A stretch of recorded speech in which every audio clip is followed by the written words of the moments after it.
Hi everybody. We're going to be getting into right triangle trigonometry. So it's going to be very important to label the sides of a right triangle. So our lesson for today focuses on the labeling part. Okay, and we're going to label the sides as opposite side, the hypotenuse, or the adjacent side. So the first thing I want to bring up is this symbol here.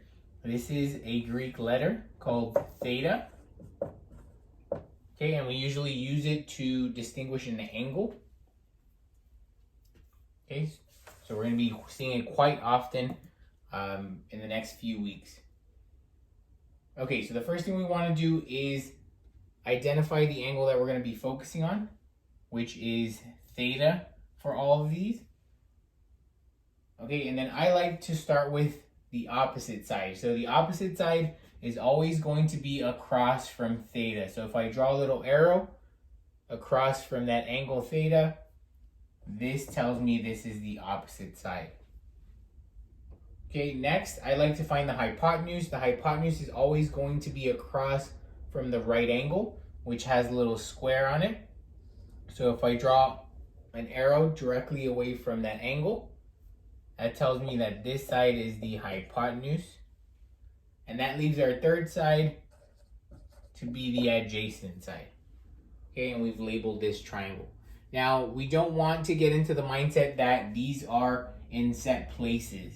That's not always going to be the case. The left side is not always going to be opposite, bottom's not always going to be adjacent, and the top right is not always going to be the hypotenuse. It all depends on how the triangle is shaped, the orientation, and which angle you're focusing on. So again, always start with identifying that angle of focus, which is this one in this case. Okay, then I like to start with the opposite side. So if I draw an arrow directly across from that, that would be the opposite side. Okay, directly across from the right angle would be the hypotenuse. And that leaves the third side to be the adjacent side. Okay, so see how they're in different places, and that's always going to be the case. It all depends on the triangle.